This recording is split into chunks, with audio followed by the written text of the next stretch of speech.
మన ఆఫీసులో కూడా ఇప్పుడు ఏసీలు ఉన్నాయని క్లీన్ చేయాలంటే కొంచెం డస్ట్ ఉన్నాయి, ఇది కాటన్ బ్యాగ్స్ ఉన్నాయి. దయచేసి మన వాళ్ళందరికీ ఖరీదు ఏంటంటే ఆ కాటన్ బ్యాగ్స్ తీసేసి అది ఎక్కడ పెట్టాలో మేము చెప్తాం. ప్లేస్ అర్జెంట్ ఉన్న ఫైల్స్ ముఖ్యమని తీసి షార్ట్అవుట్ చేసేసుకోండి. ఆ తర్వాత మనం ముందు మనం ఇంటగెలిసి రెచ్చగలమన్నారు కాబట్టి మనం మన ఆఫీసులో శుభ్రం చేసుకుని సార్ చెప్పినట్టుగా ప్లాస్టిక్ గురించి మనం నలుగురికి చెప్పి వాళ్ళ ద్వారా ఇంకా కొన్ని మంచి కార్యక్రమం చేసడానికి మంచి అవకాశం ఇది. దీనికి సంబంధించి కొన్ని స్లోగన్స్ ఇచ్చారు గవర్నమెంట్ వాళ్ళు. ఒకళ్ళు స్లోగన్స్ చదువుతారు. ముందుగా ఈ ప్లాస్టిక్ గురించే చెప్తున్నారు. అంతకుముందు మనకు పేపర్ చెత్త గీత అన్నీ చెప్పేవాళ్ళు. ఇప్పుడు పెద్ద హైలైట్ అంటే ప్లాస్టిక్ అయిపోయింది. సో దాని గురించి కొన్ని స్లోగన్స్ ఇది కంప్లీట్ చేయాలి. ఇది ఏంటంటే సింగిల్ యూజ్ ప్లాస్టిక్స్ అంటే ఏమిటి? సింగిల్ యూజ్ ప్లాస్టిక్స్ అనేవి ఒకసారి మాత్రమే ఉపయోగించగలిగే ప్లాస్టిక్ వస్తువులు. వీటిని పారవేసే ముందు ఒకసారి ఉపయోగించేందుకు ఉద్దేశించబడ్డాయి. ఉదాహరణకి ప్లాస్టిక్ సంచులు, స్ట్రాలు, స్పూన్లు, కాఫీ స్టిక్కర్లు, నీటి సీసాలు మరియు వాడి పారేసే ప్యాకేజింగ్ ఉన్నాయి. సో వాడేసి పడేయాలి.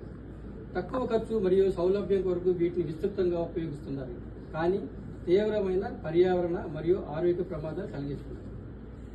ఇవన్నీ చాలా ఉన్నాయి. ఈ ప్లాస్టిక్ వల్ల మనం యూజ్ అండ్ త్రో చేసేసి తర్వాత పరిణామాలు మనం ఏం పట్టించుకోవట్లేదు. అందుకని ప్రభుత్వం ఈ ప్లాస్టిక్ గురించి అవేర్నెస్ పెట్టి వాటిని నిషేధించాలని ఇది ఒకటి. ఇంకొకటి స్లోగన్స్ ఒకళ్ళు చదువుతారు.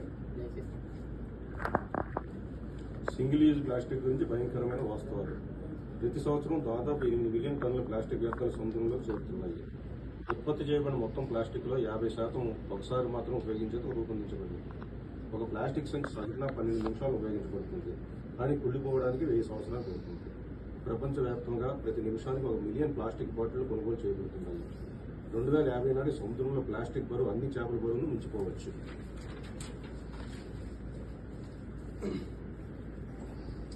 సింగిల్ యూజ్ ప్లాస్టిక్తో పర్యావరణ ముప్పు. సముద్ర కాలుష్యం, ప్లాస్టిక్లు సముద్రాలను ఉక్కిరిబిక్కిరి చేస్తున్నాయి మరియు సముద్ర జీవులు హాని కలిగిస్తున్నాయి. భూ కాలుష్యం, ప్లాస్టిక్లు మైక్రో ప్లాస్టిక్లుగా క్షీణిస్తాయి, నేల మరియు నీటిని కలుషితం చేస్తాయి. వాయు కాలుష్యం, ప్లాస్టిక్ను కాల్చడం వల్ల విషవాయువులు విడుదలవుతాయి, గాలి నాణ్యతను ప్రభావితం చేస్తాయి. సింగిల్ యూజ్ ప్లాస్టిక్స్తో పర్యావరణకు ముప్పు. వాతావరణ మార్పు. ప్లాస్టిక్ ఉత్పత్తి మరియు పారవేయడం గ్రీన్ హౌస్ వాయు ఉద్గారాలకు దోహదం చేస్తాయి. ఆహార గొలుసు కాలుష్యం. సముద్ర ఆహారం, తాగునీటిలో మరియు మానవ రక్తంలో కూడా మైక్రో ప్లాస్టిక్లు కనుగొనబడ్డాయి.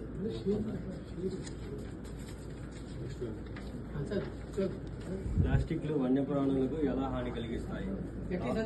తాబేలు, సీల్స్ మరియు పక్షులు వంటి జంతువులు ప్లాస్టిక్ వ్యర్థాలలో చిక్కుకొని గాయాలు మరియు మరణానికి దారితీస్తాయి. చేపలు, తిమింగలాలు మరియు సముద్ర పక్షులు ప్లాస్టిక్ ను ఆహారంగా తప్పుగా భావించి తీసుకోవడం వల్ల ఆకలి తగ్గడం, అంతర్గత గాయాలు అవ్వడం వలన ప్రాణాంతకరంగా పరిణమిస్తున్నాయి. ప్లాస్టిక్ శిథిలాలు పర్యావరణంలోకి హానికరమైన రసాయనాలను విడుదల చేస్తాయి, పర్యావరణ వ్యవస్థలు మరియు జీవ వైద్యాన్ని ప్రభావితం చేస్తాయి. సింగిల్ యూజ్ ప్లాస్టిక్స్తో ఆరోగ్య ప్రమాదాలు. ఆహారం, నీటిలో మైక్రోప్లాస్టిక్లు, బాటిల్ వాటర్, సీ ఫుడ్ మరియు ఉప్పులో కనిపిస్తాయి. హానికరమైన రసాయనాలు.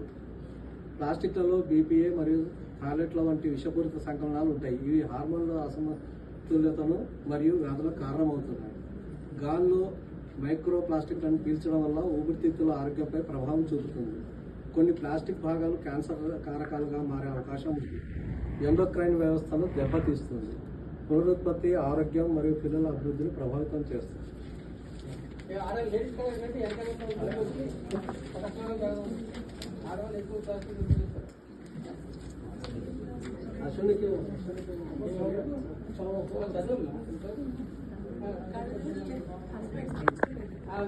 చూపిస్తారు.